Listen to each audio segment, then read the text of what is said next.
Hello friends, welcome to my channel back to the basics. दोस्तों, हमारे channel का एक ही लक्ष्य है to crack UPSC examination without any fair.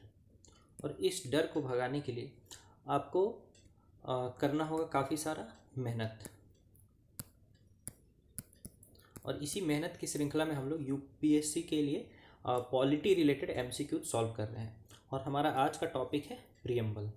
दोस्तों, मेरा नाम है आनंद मोहन और मैंने अभी तक यूपीएससी के 3 अटेम्प्ट्स दिए हैं। तीनों में ही मेरा प्रीलिम्स आसानी से क्लियर हो जाने के कारण मैंने सोचा कि क्यों ना अन्य लोगों की भी सहायता की जाए यूपीएससी निकालने में। आइए शुरू करते हैं आज का वीडियो। तो दोस्तों, आज का वीडियो स्टार्ट करें इसके पहले मैं आप लोगों से एक चीज़ पूछना चाहता हूँ कि क्या आप सभी को प्रियम्बल याद है?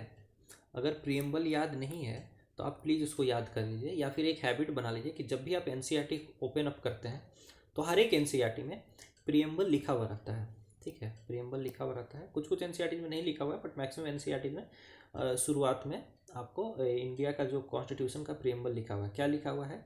We the people of India having solemnly resolved to constitute India into a sovereign socialist secular democratic republic and to secure to all its citizens justice, social, economic and political। फिर है liberty of thought, expression, belief, faith and worship. फिर है equality of status and of opportunity and to promote among them all fraternity, assuring the dignity of the individual and the unity and integrity of the nation. इतना लिखने के बाद लिखा हुआ है in our constituent assembly this 26th day of November 1949 do hereby adopt, enact and give to ourselves this constitution। ठीक है, adopt, enact and give to ourselves this constitution। तो ये पूरा जो प्रियम्बल है दोस्तों, वर्बैटिम आपको याद होना चाहिए। वर्बैटिम आपको याद होना चाहिए। अगर आपको नहीं याद है तो रोने की आवश्यकता नहीं है, याद हो जाएगा। ठीक है, बस आप इसको बार बार रिपीटेशन में पढ़िए। ठीक है, और आपको याद हो जाएगा। चलिए स्टार्ट करते हैं दोस्तों पहले क्वेश्चन से। तो पहला क्वेश्चन है the preamble secures to all the citizens of India equality of status and opportunity which of the following provisions of the constitution is based on right to equality. ठीक है, तो देखिए अब ये तो प्रियम्बल की बात करते हैं कि प्रियम्बल जो है equality of status and of opportunity की बात करता है, लेकिन कॉन्स्टिट्यूशन में कौन कौन से आर्टिकल्स हैं जो राइट टू इक्वालिटी प्रमोट करते हैं। तो देखिए दोस्तों, जो फंडामेंटल राइट्स हैं हमारे, फंडामेंटल राइट्स में आर्टिकल 14 टू आर्टिकल 18, इसको याद रखिएगा कि ये प्रमोट करते हैं राइट टू इक्वालिटी।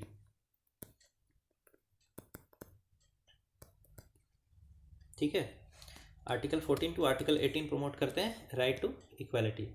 इसके अलावा और भी आर्टिकल्स हैं, जैसे आर्टिकल 19 टू आर्टिकल 22।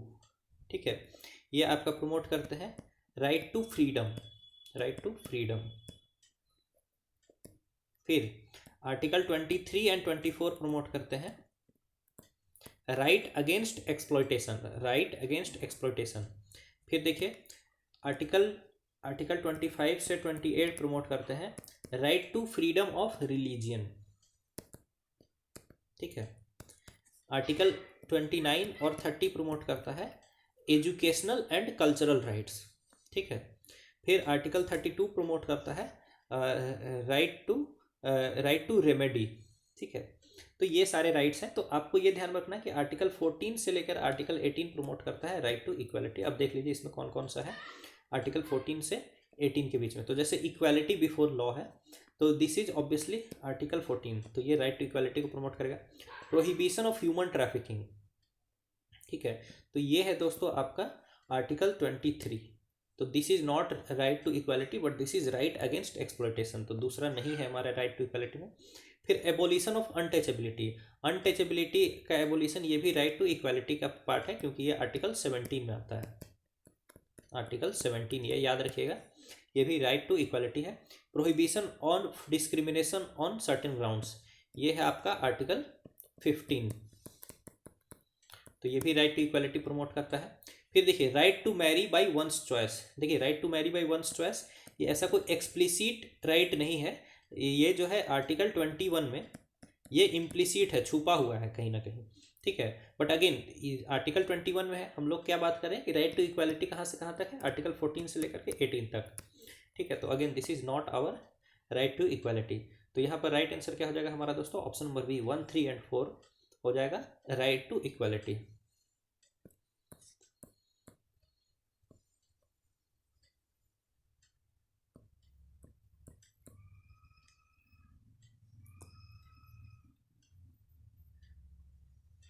आइए दोस्तों सेकेंड क्वेश्चन देखते हैं।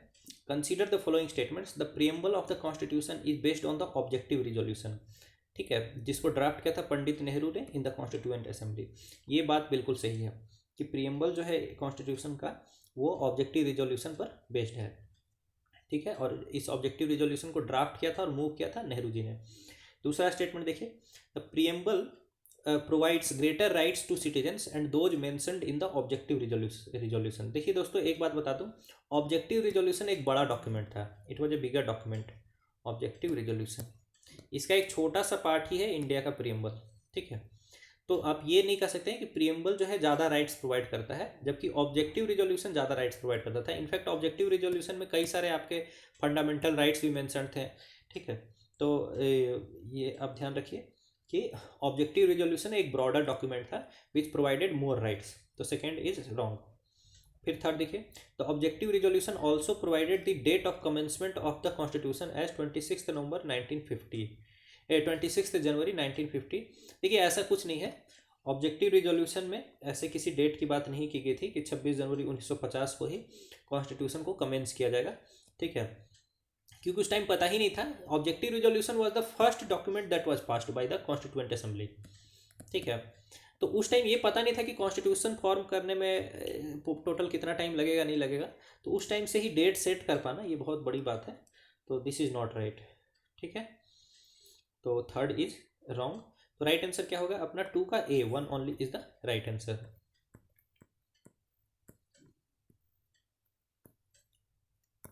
देख लीजिए ऑब्जेक्टिव रिजोल्यूशन में और क्या क्या चीज़ें थे, इसमें जस्टिस, सोशल, इकोनॉमिक, पॉलिटिकल था, इक्वालिटी ये सब था, equality and before the law, freedom of thought, expression, belief, faith, worship, और इसके अलावा वोकेशन, एसोसिएशन, एक्शन, ये सब था, ठीक है। फिर safe guards for minorities, backwards and tribal classes and depressed and backward classes, ये सब चीज़ें भी थी जो कि एक्स्ट्रा है, ठीक है। तो ऑब्जेक्टिव रिजोल्यूशन थोड़ा ब्रॉड डॉक्यूमेंट था, जस्ट रिमेंबर दैट। आइए क्वेश्चन थर्ड देखते हैं, which of the following statements about preamble is correct, ठीक है।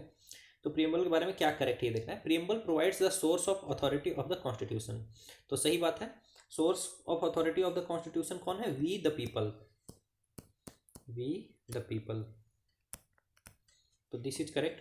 दूसरा देखिए, the preamble provides liberty of thought, expression, opportunity, belief and worship. देखिए ये अपॉर्चुनिटी नहीं है, thought, expression, belief, faith and worship है, इसीलिए मैं बोला कि आपको प्रियम्बल वर्बैटिम याद होना चाहिए, वर्ड बाय वर्ड याद होने चाहिए। Opportunity is not mentioned in liberty वाला कॉलम, दूसरा गलत है। The preamble has been amended only once by the 44th constitutional amendment, गलत बात है। प्रियम्बल को एक ही बार अमेंड किया गया है 42nd कॉन्स्टिट्यूशनल अमेंडमेंट एक्ट के द्वारा, जिसमें कि टोटल 3 वर्ड ऐड किए गए थे कि India is A sovereign socialist secular democratic Republic. तो यहाँ पर 2 वर्ड पहले नहीं थे, कौन कौन से, एक सोशलिस्ट और एक सेकुलर, यहाँ 2 वर्ड ऐड किए गए हैं। उसके अलावा एक और वर्ड ऐड किया दोस्तों, पहले था यूनिटी, यूनिटी के साथ अब ऐड कर दिया गया है integrity, unity and integrity of nation, ठीक है। तो और ये काम हुआ आपका 42nd अमेंडमेंट में, ठीक है, ना कि 44th, और बस एक ही बार कॉन्स्टिट्यूशन अमेंड हुआ है, तो थर्ड इज ऑल्सो रॉन्ग। फिर देखिए, in the Berubari Union case the Supreme Court held that preamble is a part of the constitution. दोस्तों ये गलत है, बेरूबारी यूनियन केस में सुप्रीम कोर्ट ने ये माना कि preamble is not a part of the constitution, ठीक है। बाद में केशवानंद भारती केस में ये माना गया कि नहीं नहीं preamble is a part of constitution, तो डी इज रॉन्ग। तो राइट आंसर क्या हो गया, थर्ड का A is the correct answer.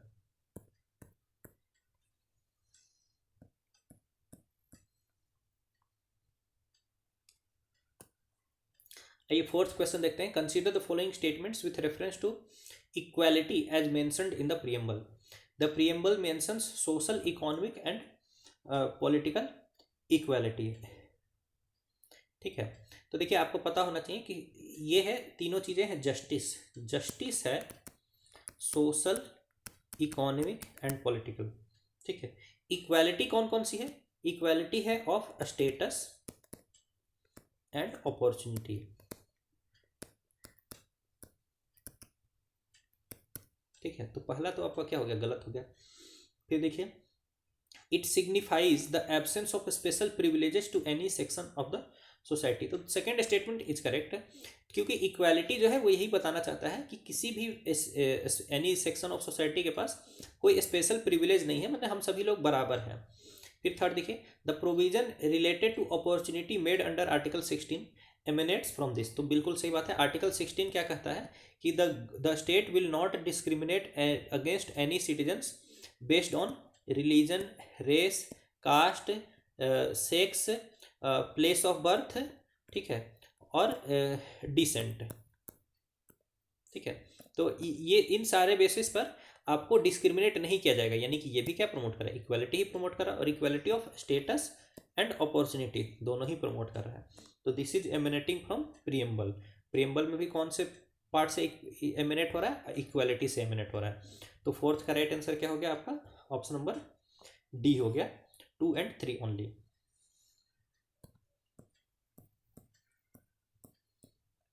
एक क्वेश्चन फिफ्थ देख लेते हैं दोस्तों।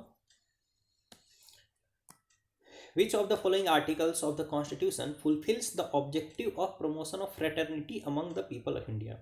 ठीक है, तो फ्रेटर्निटी प्रमोट करना है। देखिए, फ्रेटर्निटी प्रमोट करने का बाद प्रियम्बल में तो कहा ही गया है, तो प्रियम्बल में तो चलिए वो एक तरीके से गोल की तरह कर दिया गया है। ठीक है, अब बताइए कि कौन सा आर्टिकल प्रमोट करता है इंडिया में फ्रेटर्निटी। तो एक तो आपको फंडामेंटल ड्यूटीज में मिलेगा। फंडामेंटल ड्यूटीज कौन सा आर्टिकल मिलता है? 51A में, तो दैट इज राइट। बाकी आर्टिकल 38 क्या कहता है दोस्तों? आर्टिकल 38 कहता है it directs the state to secure a social order for the promotion of welfare of the people. तो यहाँ स्टेट को डायरेक्शन दिया गया है कि आप लोगों का वेलफेयर प्रमोट करो। ठीक है, तो ये कहीं ना कहीं फ्रेटर्निटी से इसका लेना देना नहीं है। बाकी आर्टिकल 18 क्या कहता है? आर्टिकल 18 कहता है हेरिडेटरी जो टाइटल्स हैं, जैसे राजा, महाराजा, नवाब, ठीक है, साहिबजादा, ये सारे टाइटल्स आपके ख़त्म कर दिए जाएंगे। तो इससे भी कोई फ्रेटर्निटी का डायरेक्टली कोई लेना देना नहीं है। ठीक है, तो ये 2 और 3 इसके नहीं होंगे। राइट आंसर क्या हो जाएगा? सिर्फ 1 only. 51A again fundamental duties वाले पूरे फंडामेंटल ड्यूटीज को लगभग 3 टाइम्स बस रीड कर लीजिए अभी के अभी। अगर आपको अभी एकदम ध्यान में नहीं है कि फंडामेंटल ड्यूटीज में क्या क्या दिए हैं, तो जस्ट रीड इट 3 टाइम्स। ठीक है, बुक भी मत ओपन करिए। ठीक है, जस्ट इंटरनेट से पूरा फंडामेंटल ड्यूटीज निकाल करके रीड कर लीजिए। हार्डली इट विल टेक 1 और 2 मिनट। तो फिफ्थ का राइट आंसर क्या होगा? Option C, 1 only.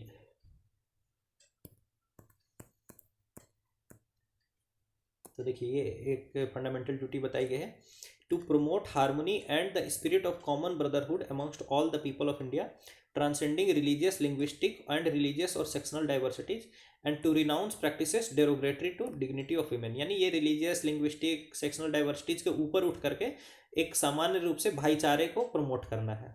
तो ये किस में कहा गया? हमारे फंडामेंटल ड्यूटी मौलिक कर्तव्य वाले सेक्शन में कहा गया है। ठीक है, जिसका आर्टिकल है आर्टिकल 51A। ठीक है, क्वेश्चन नंबर 6 देख लेते हैं दोस्तों।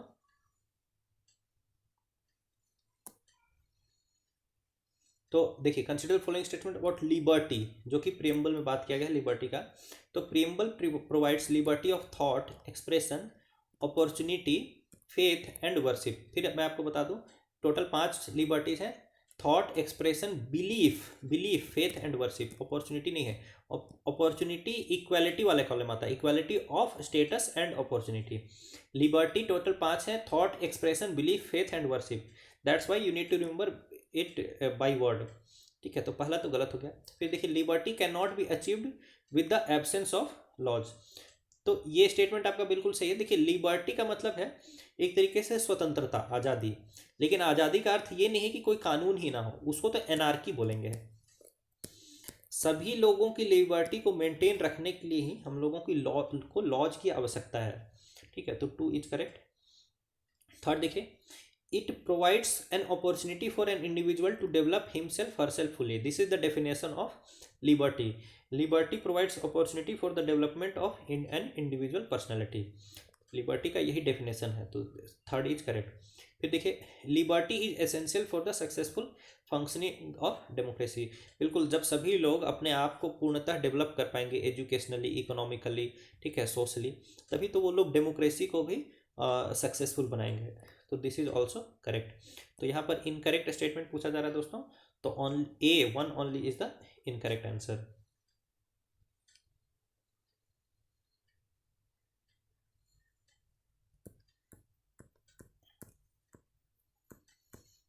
आइए दोस्तों, क्वेश्चन 7th देखते हैं। Which of the following articles of the constitution provides social justice, यानी सामाजिक न्याय कौन सा आर्टिकल प्रोवाइड करता है एज इनविसाइज्ड इन द प्रियम्बल, ठीक है। तो देखिए कौन कौन सा आर्टिकल सामाजिक न्याय प्रोवाइड करता है। तो आर्टिकल 17 क्या बोलता है? आर्टिकल 17 बोलता है अस्पृश्यता का अंत, यानी एबोलिशन ऑफ अनटचेबिलिटी। तो बिल्कुल ये सामाजिक न्याय के अनुरूप है। फिर आर्टिकल 38 क्या बोलता है? आर्टिकल 38 स्टेट को बोलता है to secure a social order for the promotion of welfare of the people, यानी लोगों के वेलफेयर के लिए एक ऐसा सोशल ऑर्डर बने कि लोगों का वेलफेयर हो सके उसमें। तो ये भी बिल्कुल से आपका सोशल जस्टिस को प्रमोट कर रहा है। आर्टिकल 39 ए क्या कहता है? To promote equal justice and free legal aid, ठीक है। तो equal justice and free legal aid की बात करता है, तो ये भी एक तरीके से क्या है, आपका सोशल जस्टिस है। फिर आर्टिकल 42 क्या कहता है? आर्टिकल 42 कहता है दोस्तों to provide humane conditions of work and maternity relief. Please आपको सभी से रिलेटेड जो कीवर्ड्स हैं, इन आर्टिकल से रिलेटेड कीवर्ड्स आपको याद रखने ही रखने हैं, ठीक है। तो आर्टिकल 42 आपका कहेगा ह्यूमेन कंडीशंस ऑफ वर्क, ठीक है, यानी काम करने जो कोई भी कंपनी वगैरह में, इंडस्ट्रीज वगैरह में काम करने की जो स्थिति है लोगों की, ये नहीं कि धूप में आप उसको खटाए जा रहे हैं, ठीक है। काम करने के लिए वो उसके पास एक अच्छा जगह होना चाहिए, वहाँ पानी पीने के लिए होना चाहिए। अगर बहुत ज़्यादा थकाने वाला काम है तो काम काम के बीच में रेस्ट भी मिलना चाहिए। तो यही कहता है आर्टिकल 42, और इसमें मैटरनिटी रिलीफ की भी बात की गई है। तो this is also true with respect to social justice. फिर देखिए आर्टिकल 49 क्या कहता है? तो दोस्तों आर्टिकल 49 कहता है मॉन्यूमेंट्स वगैरह के प्रिजर्वेशन की, ठीक है। मॉन्यूमेंट्स जो है हमारे पुराने किले वगैरह, तो मॉन्यूमेंट्स वगैरह का प्रिजर्वेशन ये सब सोशल जस्टिस के अकॉर्डिंग नहीं है। ये तो चलिए आपका हो गया क्या। देखिए 3 टाइप के प्रिंसिपल्स हैं डीपीएस स्पीच के, एक है गांधीयन, एक है मार्क्सिज्म वाले, और एक है लिबरल इंटेलेक्चुअल प्रिंसिपल्स। तो ये लिबरल इंटेलेक्चुअल वाली बात होगी। और आर्टिकल 50 क्या कहता है? आर्टिकल 50 कहता है to separate judiciary from the executive. Again इसका भी सोशल जस्टिस से कोई लेना देना नहीं है। तो 5th और 6th हटा दीजिए, तो राइट आंसर क्या हो गया? 1 2 3 4, यानी D is the correct answer. तो ये इसको आंसर कर पाने के लिए आपको सोशल जस्टिस का थोड़ा सा मीनिंग पता होना चाहिए, ठीक है। और मेनली हर आर्टिकल क्या कह रहा है वो भी पता होना चाहिए, तभी आप इसको आंसर कर पाएंगे। तो 7th का D is the correct answer.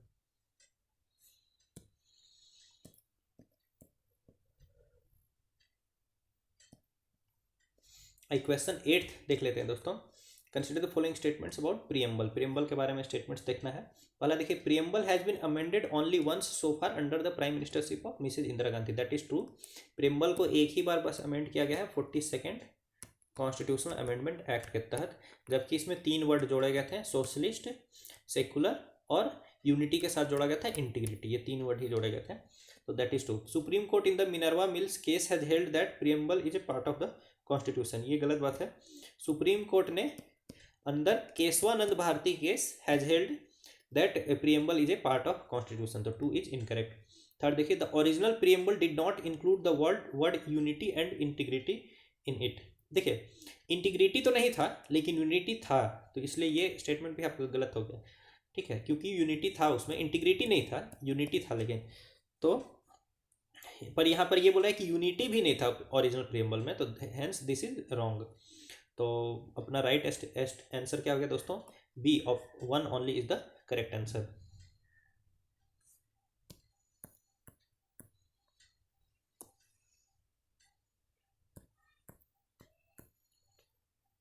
Question 9 देख लेते हैं दोस्तों।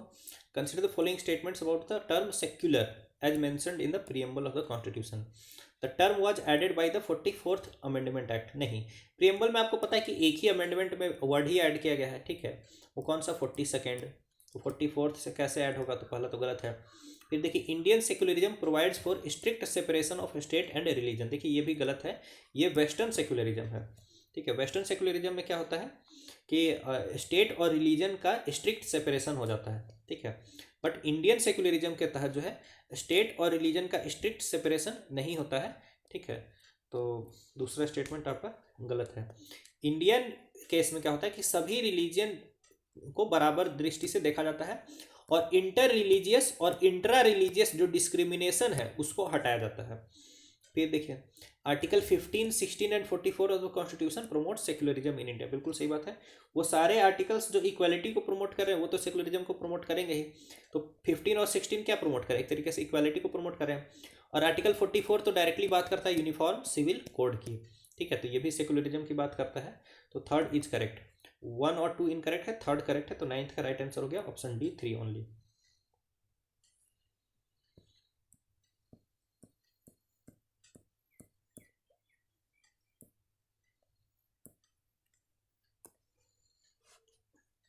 देखिए यहाँ पर कुछ प्रिंसिपल्स दिए हैं और यहाँ पर बताया गया है कि कौन से फंडामेंटल राइट्स उस प्रिंसिपल से जुड़े हुए हैं। जैसे इक्वालिटी ऑफ अपॉर्चुनिटी, तो आर्टिकल 16 तो बोलता ही है कि state will not discriminate in matters of public employment against any person, किस किस बेसिस पर, religion, race, caste, sex, place of birth और डिसेंट के बेसिस पर, ठीक है। तो ठीक है, यानी कि ये भी इक्वालिटी ऑफ अपॉर्चुनिटी को प्रमोट करता है, तो पहला सही है। दूसरा देखिए लिबर्टी ऑफ बिलीफ, बिल्कुल आर्टिकल 25 क्या कहता है, आपका जो पर्सनल रिलीजियस फ्रीडम है उसको प्रमोट करता है। तो 2 इज करेक्ट। फिर देखिए डिग्निटी ऑफ इंडिविजुअल, आर्टिकल 17 क्या करता है, आर्टिकल 17 जो है अनटचेबिलिटी को हटाता है, यानी लोगों की जो डिग्निटी है, मान सम्मान है, उसको बढ़ाता है। तो दिस इज करेक्ट। फिर देखिए सोशल जस्टिस, आर्टिकल 21A क्या देता है, राइट टू एजुकेशन प्रोवाइड करता है, which is in tune with social justice, है ना। अगर जो एजुकेशन का अधिकार जो है, शिक्षा का अधिकार सामाजिक न्याय के अनुरूप है, बिल्कुल है। तो दिस इज करेक्ट। तो 10th का राइट आंसर क्या हो गया, सिंपल क्वेश्चन है, D, 1, 2 and 3 and 4 will be the correct answer. Article 21A में क्या कहता है कि जितने 6 साल से 14 साल के बच्चे हैं उन सभी को मैंडेटरी है एलिमेंट्री एजुकेशन प्रोवाइड करना। तो 10th का D is the correct answer.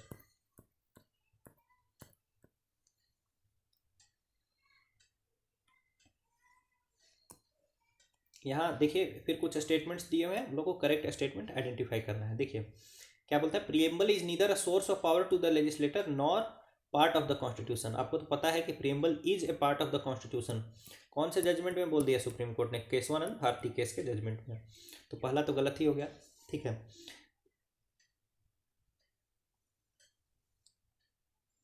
ठीक है, हालांकि पहला पार्ट सही है इसका, प्रिएम्बल लेजिस्लेचर के लिए कोई सोर्स ऑफ पावर नहीं है। दूसरा ये सोर्स ऑफ प्रोहिबिशन भी नहीं है, ना ही ये सोर्स ऑफ पावर है, ना ही ये कोई चीज करने के लिए प्रमोट कर रहा है, ना ही कोई चीज करने से रोक रहा है।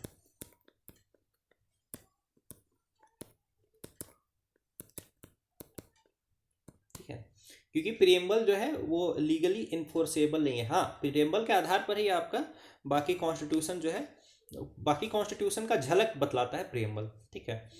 तो ये आप ध्यान में रखिएगा कि preamble is a part of the constitution, किस केस में, केशवानंद भारती केस में सुप्रीम कोर्ट ने बोला। फिर देखिए preamble is not A source of power, बिल्कुल सही बात है। Preamble is not A source of prohibition, ठीक है, ना ही ये लेजिस्लेचर्स को कुछ करने के लिए उकसा रहा है, ना ही कुछ करने से रोक रहा है।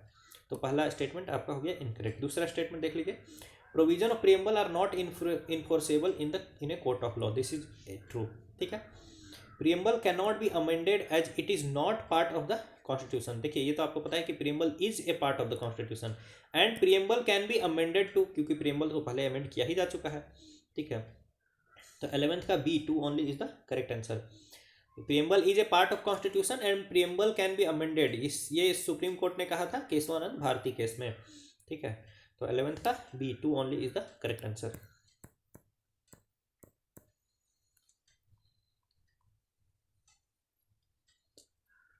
क्वेश्चन 12 देख लेते हैं दोस्तों। Which of the following statements about preamble is correct? Again we have to identify the correct statement about preamble. पहला देखते हैं, preamble provides the source of authority of the constitution. Again we the people, यही तो है source of authority of the constitution, तो पहला तो सही है. फिर देखिए, the preamble provides liberty of thought expression. Opportunity नहीं है. Belief, faith and worship, faith होगा. अपॉर्चुनिटी तो क्या है? Equality of status and of opportunity, वो इक्वालिटी का पार्ट है अपॉर्चुनिटी, ना कि लिबर्टी का पार्ट है. तो बी इज इनकरेक्ट. फिर देखिए, preamble has been amended only once. 44th amendment में नहीं, 42nd अमेंडमेंट में, तो थर्ड भी गलत है. In the Berubari Union case Supreme Court held that preamble is a part of constitution, गलत. In the Kesavananda Bharati case Supreme Court held that preamble is a part of constitution, तो D भी गलत, C भी गलत. तो 12th का A is the correct answer.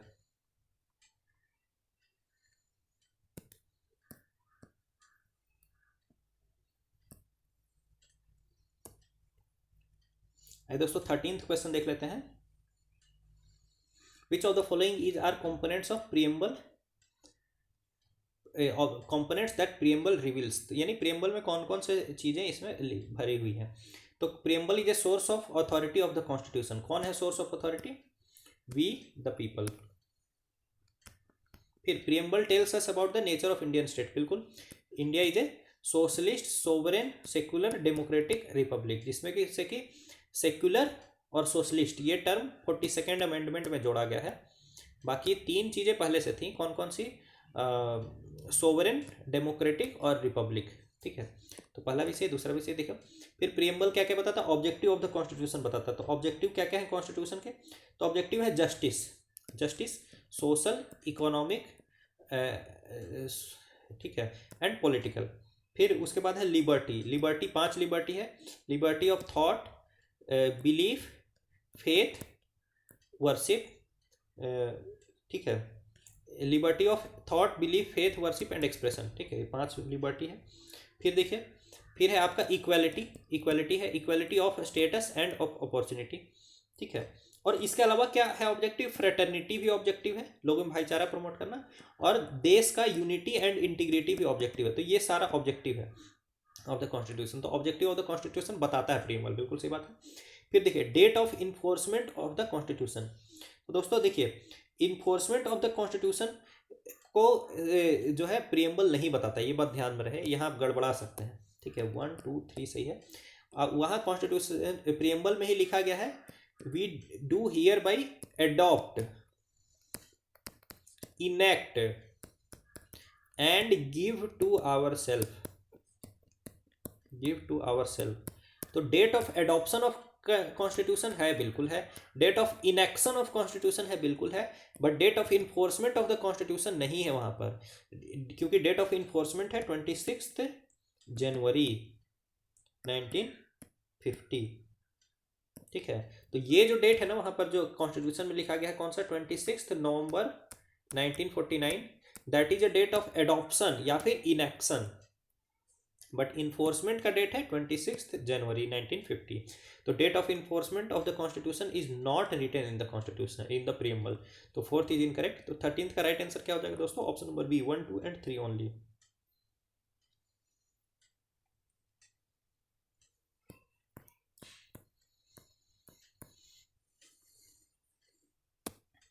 I question 14th देख लीजिए.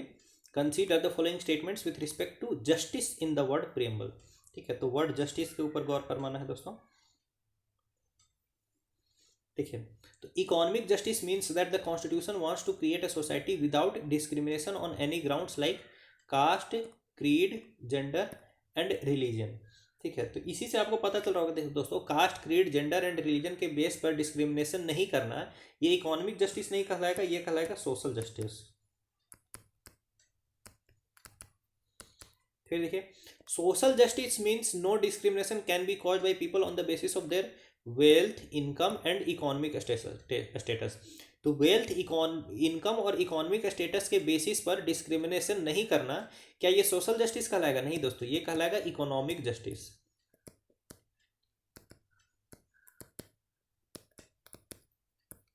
ठीक है, तो पहला गलत है, दूसरा गलत है. तीसरा देखिए, political justice means that all people have an equal, free and fair right without any discrimination to participate in political opportunities.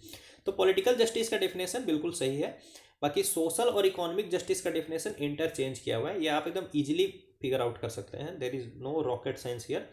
तो 14th का C3 only is the right answer. देख लीजिए, सोशल जस्टिस का मतलब क्या होता है. Means that constitution wants to create a society without discrimination on grounds like caste, creed, gender, religion etcetera. Economic justice means no discrimination can be caused by people on the basis of their wealth, income and economic status.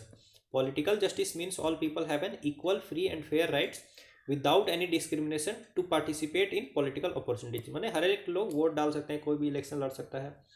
तो ये सारे अधिकार आपको दिए गए हैं बिना आपके किसी तरीके का डिस्क्रिमिनेशन किए हुए. आइए 15th क्वेश्चन देखते हैं दोस्तों. In which of the following parts of the constitution the term justice is mentioned. तो कौन कौन से पार्ट में टर्म जस्टिस लिखा हुआ है, ये आपको ध्यान में रखना चाहिए. ठीक है, तो एक तो प्रियम्बल में तो लिखा ही हुआ है. ठीक है, फिर फंडामेंटल राइट्स में क्या वर्ड जस्टिस लिखा हुआ है, यानी आर्टिकल 12 से लेकर के आर्टिकल आपके 35 तक क्या वर्ड जस्टिस लिखा हुआ है. तो अब यहाँ पर आपकी एकदम घनी परीक्षा है.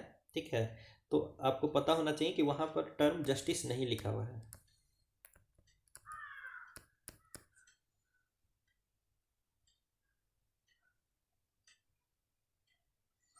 ठीक है, तो ये आपका नहीं है.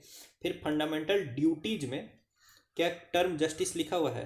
तो दोस्तों फंडामेंटल ड्यूटीज में भी टर्म जस्टिस नहीं लिखा हुआ है, ये बात आपको ध्यान में रहे. बाकी डीपीएसपी में क्या टर्म जस्टिस लिखा हुआ है. तो डीपीएसपी में बिल्कुल जस्टिस लिखा हुआ है. ठीक है, तो डीपीएसपी में जस्टिस लिखा हुआ है. देखिए इनफैक्ट 3 जगह जस्टिस लिखा हुआ है. डीपीएसपी में बेसिकली 2 जगह जस्टिस लिखा हुआ है. एक तो आर्टिकल 38 और आर्टिकल 39A. 39A में क्या है, free legal add and justice, इस तरह से एक आर्टिकल है.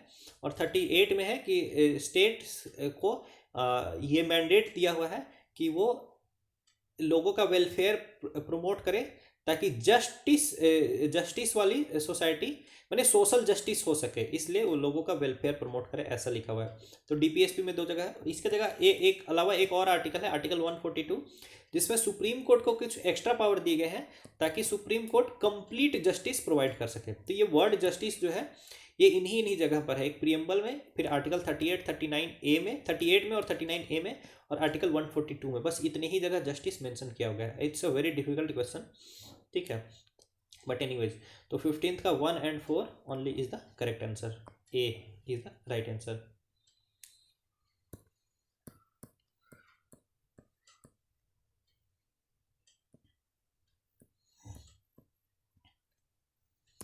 आई क्वेश्चन 16th देख लेते हैं दोस्तों.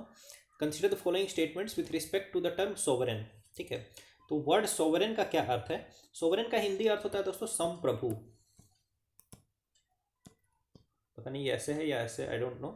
मतलब यहाँ हर सुकार होगा या दीर्घुकार, उसका मुझे थोड़ा ध्यान नहीं है, बट संप्रभु होता है सोवरेन का अर्थ. ठीक है, तो देखिए संप्रभु होने का क्या अर्थ है वो देखिए. It means the state has limited control over every subject and no other authority और external power has control over it. ठीक है, तो दोस्तों देखिए स्टेट के पास लिमिटेड कंट्रोल होगा ऑन एवरी सब्जेक्ट, तो फिर ये सोवरेन थोड़ी हुआ.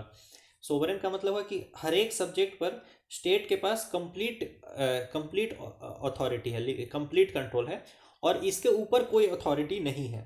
ठीक है, स्टेट के ऊपर कोई भी अथॉरिटी नहीं है. यानी कि ये नहीं कि ब्रिटेन के राजा हम लोगों को कुछ गाइडलाइंस दे रहे फिर हम लोग को उसको फॉलो करना पड़ रहा है.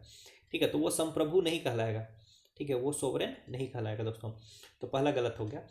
फिर दूसरा देखिए, external sovereignty means the sovereignty in international law which means the independence of the state against other states. बिल्कुल सही बात है. एक्सटर्नल सोवरेंटी का मतलब ही हुआ कि अंतर्राष्ट्रीय मुद्दों पर हम लोग संप्रभु हैं, अपना डिसीजन अपने अकॉर्डिंग चला रहे हैं, दूसरों के लॉ में बंधे हुए नहीं हैं.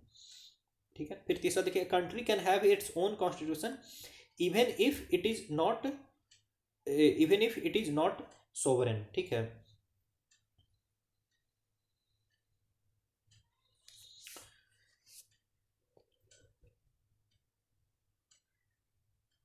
तो दोस्तों देखिए, एक कंट्री अगर खुद सोवरेन नहीं है, ठीक है, तो इट इज़ वेरी डिफ़िकल्ट कि अगर वो कोई भी कॉन्स्टिट्यूशन उसके पास होगा, ठीक है, तो वो अपने कॉन्स्टिट्यूशन के अकॉर्डिंग काम कर पाएगी, ठीक है। यानी एक कंट्री ए, और मान लीजिए इसके ऊपर एक कंट्री है बी। ए सोवरेन नहीं है, ए बी के अकॉर्डिंग चलता है। तो ए कोई भी कॉन्स्टिट्यूशन बना ले, कोई भी कॉन्स्टिट्यूशन बना ले, तो ये काम करेगा या नहीं करेगा, ये बी पर डिपेंडेंट है, ठीक है। तो इसीलिए 3 आपका क्या हो जाएगा दोस्तों, इनकरेक्ट हो जाएगा, ठीक है। अगर अपना इंडिपेंडेंट कॉन्स्टिट्यूशन आपको रखना है तो आपको सोवरेन होना ही पड़ेगा, ठीक है। अदरवाइज दूसरे के कॉन्स्टिट्यूशन से आपको चलना होगा, दूसरे लोग आपके लिए रूल बनाएंगे। यही तो हो गया ना, आपको खुद के रूल पर चल रहे हैं, वही तो अर्थ है सोवरेन होने का। अगर आप दूसरे के रूल पर चल रहे हैं तो आप सोवरेन है ही नहीं, ठीक है। तो 16th का C is the correct answer.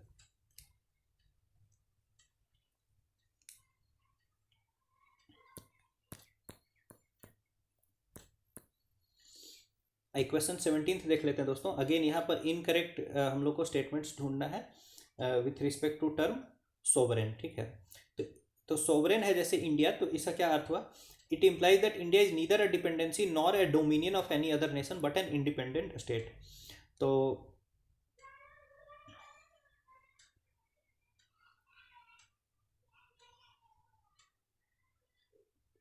ये स्टेटमेंट आपका बिल्कुल सही है कि ना ही इंडिया किसी के ऊपर डिपेंडेंट है और ना ही ये किसी की डोमिनियन है, और ये एक इंडिपेंडेंट स्टेट है, अपना निर्णय खुद लेगी। तो ये करेक्ट स्टेटमेंट है in tune with the term sovereign. Second देखिए, there is no authority above it and it is free to conduct its own affairs. ये बिल्कुल सही है। सोवरेन होने का अर्थ कि आप खुद में संप्रभु है, आपके ऊपर कोई आपका प्रभु नहीं बैठा हुआ है, ठीक है। तो सेकंड इज राइट। फिर थर्ड देखिए, India's membership of the United Nations is a way that constitutes a limitation on her sovereignty. ऐसा कुछ नहीं है, हम लोग यूएन के मेंबर हैं तो ये हमारा डिसीजन है, अगर हम आज चाहें तो यूएन की मेंबरशिप को छोड़ सकते हैं, ठीक है। ये हमारे सोवरेनिटी के ऊपर कोई लिमिटेशन नहीं है। सी इज रॉन्ग।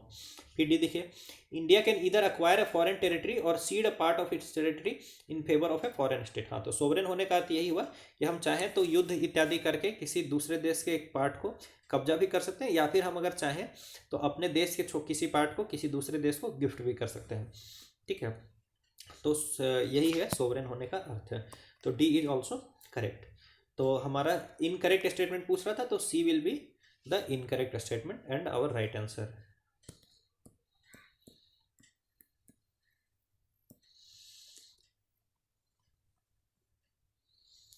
देखिए यहाँ पूछा जा रहा है, the term socialist secular and integrity in constitution is added by which constitutional amendment. आपको पता है कि ये 42nd अमेंडमेंट से जोड़ा गया है। सिर्फ एक ही बार प्रियम्बल को अमेंड किया गया है दोस्तों, वो है 42nd कॉन्स्टिट्यूशनल अमेंडमेंट एक्ट, और इसमें सिर्फ 3 टर्म जोड़े गए थे, सोशलिस्ट, सेकुलर एंड इंटीग्रिटी, ठीक है। तो बस 18th का A is the right answer. It's very easy question. Question 19th देख लीजिए, consider the following statements with reference to the word socialist. तो सोशलिस्ट वर्ड के रिगार्डिंग हम लोगों को स्टेटमेंट्स देखना है।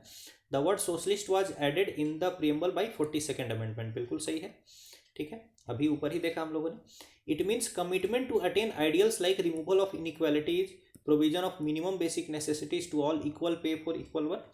तो बिल्कुल सोशलिज्म का यही अर्थ होता है कि आप जो है असमानता को दूर करें, ठीक है, और फिर आप मिनिमम बेसिक नेसेसिटीज सभी को प्रोवाइड करें, यानी right to food, right to education, ये सारी चीज़ें प्रोवाइड करें। फिर equal pay for equal work provide करें। आपने वो गाना सुना होगा ना कि रुके न जो झुके न जो, हम वो इनकलाब हैं, और हर गरीब हर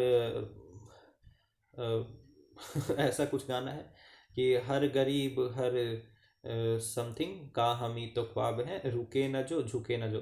तो ये सारा जो इनकलाब, ठीक है, गरीब लोगों के लिए काम करना, इक्वालिटी, समानता प्रमोट करना, ठीक है, समान काम के लिए समान जो है पैसे देना, ये सारा चीज़ जो है सोशलिज्म के प्रोविजंस के अंदर ही आता है दोस्तों। तो 19th का C is the correct answer, both 1 and 2।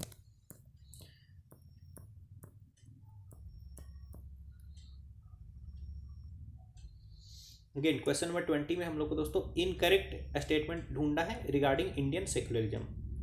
ठीक है, तो Indian secularism ensures that one religious community does not dominate other. बिल्कुल ये सही स्टेटमेंट है, ना कि इनकरेक्ट। फिर देखिए, some members do not dominate other members of the same religious community.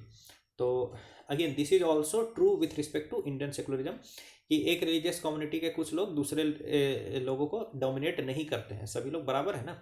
फिर देखिए, state does not enforce any particular religion not take away the religious freedom of individuals. यानी स्टेट किसी एक धर्म का को इन्फोर्स नहीं करता है, स्टेट सभी धर्मों को बराबर का अधिकार प्रोवाइड करता है। ये नहीं कि किसी एक धर्म का फेवर करे और दूसरे धर्म को जो है डिसरिगार्ड करे, तो स्टेट का ये काम नहीं है इंडियन सेक्युलरिज्म के अनुसार।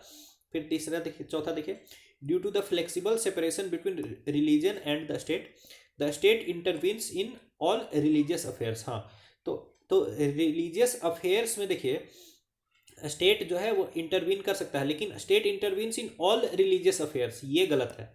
ठीक है, इंडिया में जो स्टेट है वो रिलीजियस अफेयर्स में इंटरवीन कर सकता है, but not in all religious affairs. जहाँ जरूरत पड़ती है बस वहीं इंटरफेयर करता है। ठीक है, तो this is not true with respect to Indian secularism. तो 20 का D is the right answer.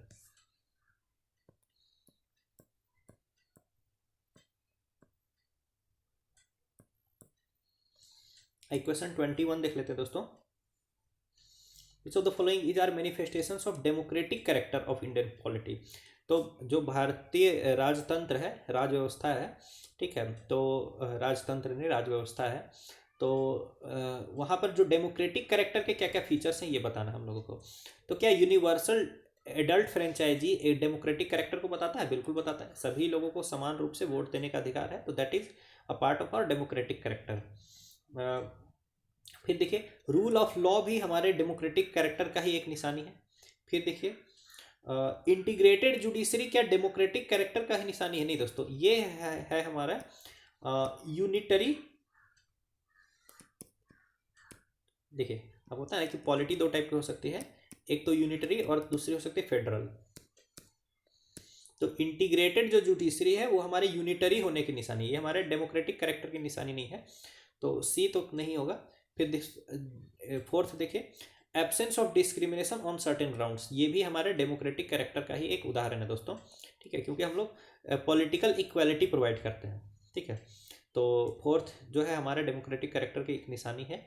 तो 1, 2 एंड 4 हमारा करेक्ट आंसर हो जाएगा। आप समझ पा रहे हैं कि ये डेमोक्रेटिक कैरेक्टर, ठीक है, लोकतांत्रिक कैरेक्टर का क्या क्या फीचर्स है। तो यूनिवर्सल एडल्ट फ्रेंचाइजी है, बिल्कुल है। रूल ऑफ लॉ है, लॉ के अनुसार लोग काम करेंगे। ठीक है, तो that is in tune with our democratic character, बिल्कुल। फिर absence of discrimination on certain grounds, यानी एक तरीके से क्या हो गया आपका, आपके अधिकार जो है वो बराबर है। ये नहीं कि आप एक धर्म से हैं तो आपके पास कम अधिकार है, दूसरे धर्म से है तो अधिक अधिकार है। तो ये भी हमारे डेमोक्रेटिक कैरेक्टर की ही एक निशानी है दोस्तों। तो 1, 2 and 4 is the correct answer.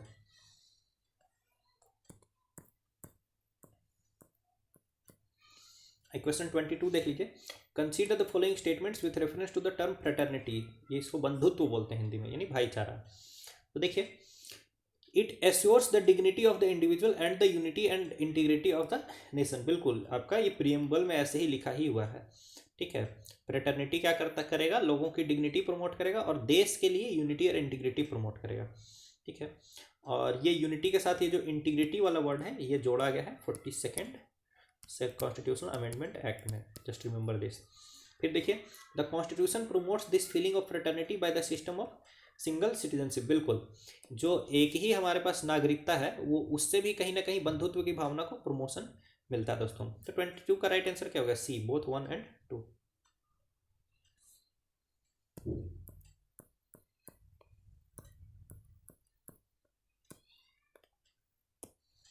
Question 23 देख लेते हैं। Consider the following statements with reference to the word to the preamble. तो प्रीएम्बल के रिस्पेक्ट में जो स्टेटमेंट्स हैं उसको देख लिया जाए।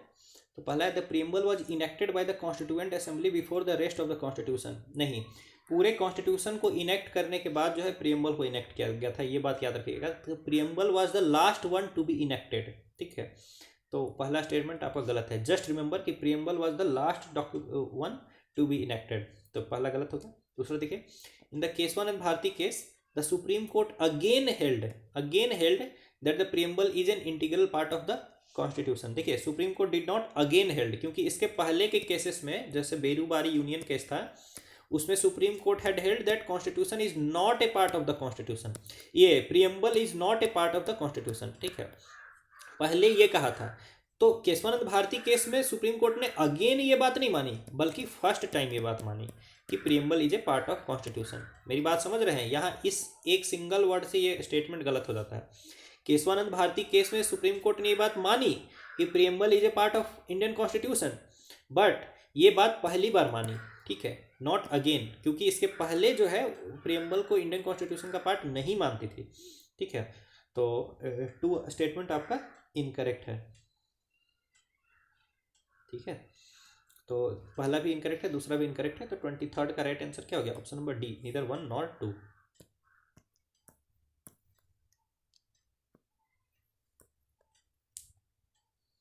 दोस्तों क्वेश्चन 24th देख लीजिए।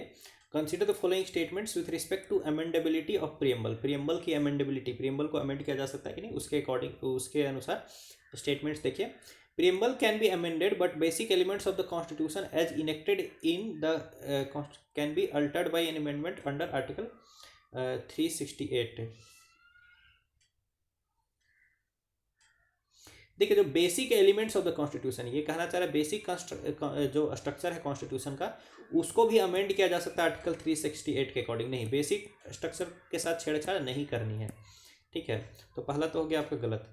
तो preamble can be amended but basic structure can not be amended. ठीक है, फिर दूसरा देखिए, the objective in the preamble are just a part of the basic structure of the constitution. बिल्कुल सही बात है, जितने भी ऑब्जेक्टिव हैं इसमें, जैसे सोशलिज्म, सेक्युलर, ठीक है, justice, social economic and political, equality, ठीक है, ये सारे के सारे कहीं ना कहीं आप देख लीजिए ये हमारे बेसिक स्ट्रक्चर का पार्ट है दोस्तों। ठीक है, यानी कॉन्स्टिट्यूशन को कितना भी अमेंड कर लो, ये सारे फीचर्स आप उसमें से नहीं निकाल सकते हैं। कॉन्स्टिट्यूशन को नॉन सेकुलर नहीं बना सकते हैं, रिपब्लिक नेचर को नहीं खत्म कर सकते हैं, डेमोक्रेटिक नेचर को नहीं खत्म कर सकते हैं, सोवरेन नेचर को नहीं खत्म कर सकते हैं। तो second statement is actually correct. फिर थर्ड देखिए, the preamble has been amended twice, गलत, यहीं पर गलत हो गया। ठीक है, by 42nd and 44th amendment, 44th में नहीं, सिर्फ 42nd अमेंडमेंट में कॉन्स्टिट्यूशन को अमेंड किया गया है। तो third statement is actually incorrect, first is incorrect. तो राइट आंसर क्या हो गया? Option number C, 2 only is the correct answer. तो ये हो गया दोस्तों 24th भी। चलिए, इसी के साथ हमारा आज का ये सेशन फिनिश होता है। ये सेशन देखने के लिए आप सभी का बहुत बहुत धन्यवाद। अगर आपको ये बेनिफिशियल लग रहा है तो मेरे Telegram channel CSE with Anand Mohan के साथ आप जुड़ सकते हैं। And I will request you to give your feedback. आपको कैसा लगा ये सेशन, उसको कमेंट करके आप ज़रूर बताइए, क्योंकि ये मेरे लिए इम्पॉर्टेंट है अगर मुझे आगे इम्प्रूव करना है या ऐसे ही चलाना है तो। ठीक है, दूसरी बात, आप इसे ज़रूर शेयर कर दीजिए ताकि अन्य जो स्टूडेंट्स हैं, डिजर्विंग स्टूडेंट्स हैं, मेहनती स्टूडेंट्स हैं, उन तक ये सीरीज पहुंच पाए। आप सभी का बहुत बहुत धन्यवाद।